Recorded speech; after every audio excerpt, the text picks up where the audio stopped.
दोस्तों नमस्कार। आज हमारे वीडियो का टॉपिक है India needs a third aircraft career. India plan कर रहा है बनाने की थर्ड एयरक्राफ्ट कैरियर अपनी नेवी के लिए, क्योंकि इंडिया के स्टेक्स बहुत हाई हैं। उसको सिर्फ इंडियन ओशन को सेफ गार्ड नहीं करना, साथ में सेफ गार्ड करना है अपने इंटरेस्ट इंडो पैसिफिक रीजन के अंदर।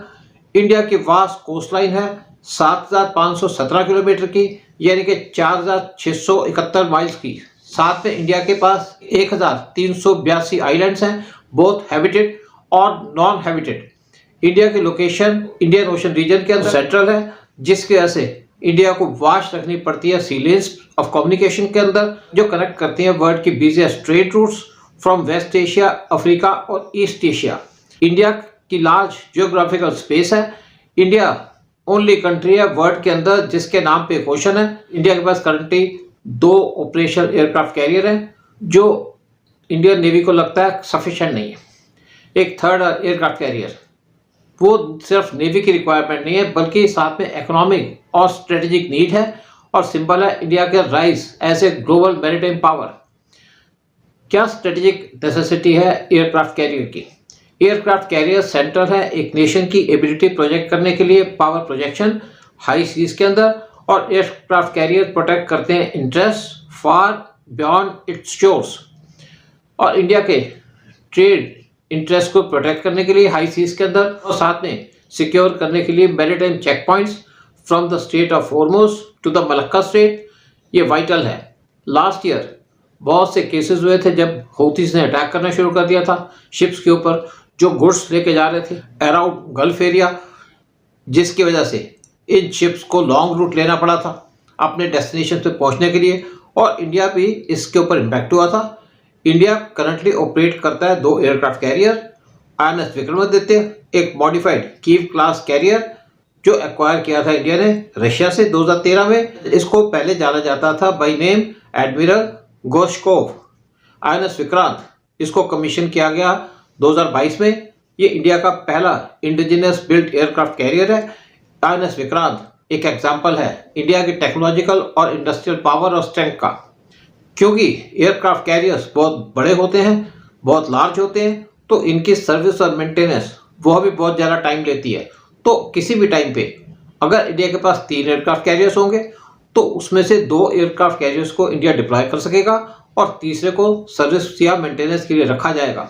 और जो थर्ड एयरक्राफ्ट कैरियर इंडिया बनाएगा वो इंश्योर करेगा कि इंडिया कंटिन्यूसली 2 कैरियर प्रेजेंस रख सकता है सी के अंदर, और इंडियन नेवी डिप्लॉय कर सकती है इन कैरियर्स को eastern as well as western front पे, यानी कि चाइना और पाकिस्तान को काउंटर करने के लिए। चाइना की जो रैपिड मॉडर्नाइजेशन है उसकी मिलिट्री की, वो एक लेसन है इंडिया के लिए भी, इंक्लूडिंग कि इंडिया को जरूरत है थर्ड एयरक्राफ्ट कैरियर की। दूसरी तरफ इंडिया को जरूरत है फास्ट ट्रैक करने की अपना AMCA का प्रोग्राम और LCA तेजा और LCA MK2 प्रोजेक्ट्स। कुछ हफ्ते पहले कुछ वीडियोस एमर्ज हुए थे जिसके अंदर दिखाया गया कि Chinese 6th generation fighter jets वो फ्लाई कर रहे हैं पहली बार, और दूसरी तरफ चाइना का जो थर्ड एयरक्राफ्ट कैरियर फुजियन वो इस टाइम पे ट्रायल्स पे है और बहुत जल्दी ज्वाइन करेगा Chinese PLA navy. Chinese aircraft carrier Fujian वो मई 1, 2024 को निकला था शंघाई जियांगनान शिपयार्ड से ट्रायल्स के लिए और वापस आया शिपयार्ड पे मई 8 को। इनका जो 8 दिन का सी ट्रायल था फुजियन का, उसमें उसने टेस्ट किया गया उसका प्रपल्शन और इलेक्ट्रिकल सिस्टम और दूसरे इक्विपमेंट। फुजियन 80,000 टन का एयरक्राफ्ट कैरियर है जो इक्विप्ड है with electromagnetic aircraft launch system EMALS। China के पास इस टाइम पे 2 एयरक्राफ्ट कैरियर हैं और तीसरा एयरक्राफ्ट कैरियर बहुत जल्दी ज्वाइन करेगा चाइनीज PLA नेवी को, और चाइना प्लान कर रहा है एयरक्राफ्ट बनाने की 7 से 8 बाय 2050। चाइना की जो ब्लू वाटर नेवी की प्रोजेक्शन है इंडो पैसिफिक रीजन के अंदर वो ग्रो हो रही है। ऑल्दो चाइना चैलेंज कर रहा है US को जिसके पास 11 एयरक्राफ्ट कैरियर्स हैं, लेकिन इंडिया इसलिए भी कंसर्न है कि जो ग्रोइंग चाइनीज नेवल पावर है वो इंडिया के ऊपर प्रॉब्लम ला सकती है फ्यूचर के अंदर, और इंडिया को प्रोटेक्टिव एक्शन लेने पड़ेंगे ताकि चाइना की तरफ से जो फ्यूचर के अंदर चैलेंजेस होंगे उसको इंडिया काउंटर कर सके। क्योंकि बहुत बार देखा गया कि चाइनीज शिप्स और सबमरीन्स वो रेगुलरली वेंचर करते हैं इंडियन ओशन रीजन के अंदर। इसकी वजह से इंडिया को चिंता भी है और इंडिया को कंसर्न है। इंडिया के फॉरेन मिनिस्टर एस जयशंकर वो एक क्वेश्चन का आंसर दे रहे थे कुछ देर पहले, तो उन्होंने कहा चाइना फास्टली वारशिप बना रहा है, सबमरीन बना रहा है, एयरक्राफ्ट कैरियर बना रहा है, और जो वेसल्स है वो कोई अपनी एग्जीबिशन में तो रखेगा नहीं, और नेचुरली चाइना इन वेसल्स को डिप्लॉय करेगा साउथ चाइना सी के बियॉन्ड भी, इंडियन ओशन रीजन के अंदर भी, और पूरे वर्ल्ड के अंदर भी। तो इंडिया को इसलिए भी कंसर्न है। इकोनॉमिक और इंडस्ट्रियल इम्पैक्ट, अगर इंडिया थर्ड एयरक्राफ्ट कैरियर बनाता है तो सिर्फ ये स्ट्रेटेजिक डिसीजन नहीं होगा, साथ में इकोनॉमिक चैलेंजेस उनको मीट करेगा। जब INS विक्रांत बनाया गया था तो उस टाइम पे 2000 डायरेक्ट जॉब्स क्रिएट किए गए थे और एडिशनल 13,000 जॉब्स इनडायरेक्टली क्रिएट किए गए थे। शिप का जो कंस्ट्रक्शन है इसके अंदर मेजर इंडस्ट्रियल हाउसेज वो भी इन्वॉल्व होते हैं और सेवरल MSMEs उनको इन्वॉल्व किया जाता है। और ये देखा गया कि एज ए कॉर्नरस्टोन इंडिया का जो पुश है टुवर्ड्स मेक इन इंडिया और आत्मनिर्भर भारत यानी कि self reliant India defence manufacturing sector के अंदर, उसकी वजह से इंडिया की डिपेंडेंस फॉरेन इंपोर्ट्स के ऊपर कम हो जाती है और इंडिया फॉरेन एक्सचेंज को सेव करता है। जो नया कैरियर प्रोजेक्ट है ये इंक्रीज करेगा इकोनॉमिक एक्टिविटी इंडिया के अंदर, साथ में प्रोवाइड करेगा एम्प्लॉयमेंट और इंक्रीज करेगा टेक्नोलॉजिकल इनोवेशन। जो शिप बिल्डिंग इंडस्ट्री है इंडिया के अंदर वो one of the highest economic multiplier है। हर एक रुपया जो इन्वेस्ट किया जाता है शिप बिल्डिंग के अंदर वो जनरेट करता है एडिशनल ₹1.82 इन इकोनॉमिक एक्टिविटी। ये जो री इन्वेस्टमेंट है ये सपोर्ट करती है डायरेक्ट और इनडायरेक्ट जॉब्स और साथ में सपोर्ट करती है इंडस्ट्रियल एक्टिविटी इंडस्ट्रीज के अंदर, जैसे कि स्टील, एल्यूमिनियम और इलेक्ट्रॉनिक्स। टेक्नोलॉजिकल एडवांसमेंट्स, इंडिया का जो नेक्स्ट कैरियर है वो इनकॉर्पोरेट करेगा एडवांस टेक्नोलॉजी ताकि वो कंपटीशन के अंदर रह सके। जबकि INS विक्रांत ने अप्लाई किया था short take off but arrested recovery STOBAR system, और जो फ्यूचर कैरियर होगा वो इंटीग्रेट करेगा ईमाल्स और catapult assisted take off but arrested recovery CATOBAR system, जो इनकॉर्पोरेट किया गया इनटू चाइनास फुजियान। ये जो एडवांसमेंट्स है ये एनेबल करेगी लॉन्च करने के लिए heavier aircraft carrier, unmanned aerial vehicle UAVs और एडवांस सर्वेलेंस सिस्टम्स। एक यहाँ पे स्ट्रॉन्ग केस है फॉर न्यूक्लियर प्रिपरेशन जो इंडिया को यूज करना चाहिए थर्ड एयरक्राफ्ट कैरियर बनाने के लिए। न्यूक्लियर पावर कैरियर वो एक्सटेंडेड ऑपरेशनल रेंज प्रोवाइड करता है, यहाँ पे रिड्यूस करता है रिफ्यूलिंग रिक्वायरमेंट और अलाइन करता है विद ग्लोबल सस्टेनेबिलिटी गोल्स, जिसकी वजह से कार्बन की इमिशन कम होती है। ये कॉस्टली होते हैं लेकिन इनके लॉन्ग टर्म बेनिफिट्स वो आउटवे करते हैं इनिशियल इन्वेस्टमेंट्स को।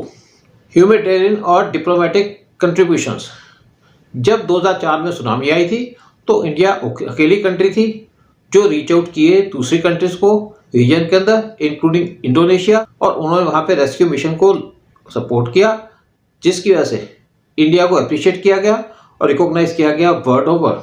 जब कोविड आया तब भी इंडियन नेवी बहुत सी कंट्रीज को अप्रोच की, उनको हेल्प की और उनको प्रोवाइड की कोविड वैक्सीन। पिछले साल जब शिप्स को टारगेट किया गया सी के अंदर बाय सोमाली पायरेट्स और हुती रेबल्स, तो इंडिया शायद अकेली कंट्री थी जिसने अपने नेवल शिप्स भेजे हेल्प करने के लिए रेस्क्यू मिशंस के अंदर इंडियन ओशन और अरब सागर के अंदर। इसी रीजन से बहुत सी कंट्रीज ने रिकॉग्नाइज किया इंडिया की हेल्प और देखा कि इंडिया अकेली कंट्री है जो उनको प्रोटेक्शन दे सकती है उनके ट्रेड और बिजनेस को इंडियन ओशन और अरब सागर के अंदर। और साथ में उन्होंने रिकॉग्नाइज किया इंडिया की इकोनॉमिक और नेवल स्ट्रेंथ, साथ में वो इंडिया को अप्रोच किए बिजनेस के लिए और ट्रेड और प्रोटेक्शन के लिए। इंडियन नेवी प्रोटेक्ट करती है उसके मैरीटाइम रूट्स और ट्रेड रूट्स। इंडिया हेल्प करता है अपने नेबर्स को, स्ट्रेंथन करता है रीजनल पार्टनरशिप और प्रोटेक्ट करता है अपनी पावर इंडो पैसिफिक रीजन के अंदर।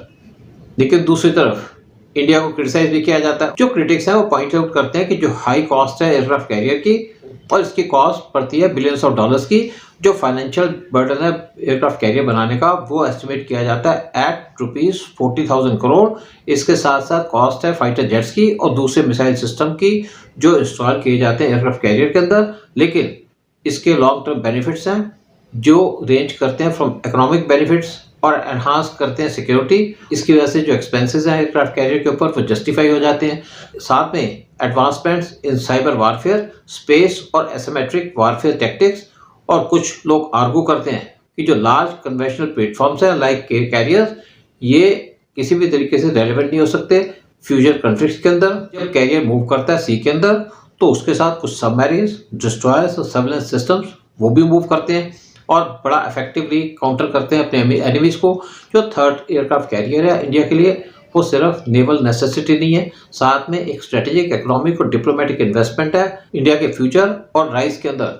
क्योंकि इंडो पैसिफिक रीजन बन रहा है epic centre of geopolitical competition, तो इंडिया की इस टाइम पे एबिलिटी है अपने आप को असेट करने की as a dominant maritime partner, और ये डिपेंड करता है उसकी नेवल कैपेबिलिटीज के ऊपर। जो थर्ड एयरक्राफ्ट कैरियर है वो एनेबल करेगा इंडिया को सेफगार्ड करने, उसके ट्रेड रूट्स प्रोटेक्ट करना, उसके मैरीटाइम इंटरेस्ट और मेंटेन करना रीजनल स्टेबिलिटी। इसीलिए इंडिया को जरूरत है थर्ड एयरक्राफ्ट कैरियर की, क्योंकि इंडिया बड़ी कंट्री है, इंडिया स्ट्रांग कंट्री है और इंडिया के जो इंटरेस्ट हैं वो भी बहुत ज़्यादा हैं, और साथ में इंडिया के जो ट्रेड रूट्स हैं उसको सेफगार्ड करने के लिए इंडिया को जरूरत है थर्ड एयरक्राफ्ट कैरियर की। साथ में इंडिया के जो एनिमीज हैं सी के अंदर, एक तरफ चाइना, दूसरी तरफ पाकिस्तान। जय हिंद, जय भारत।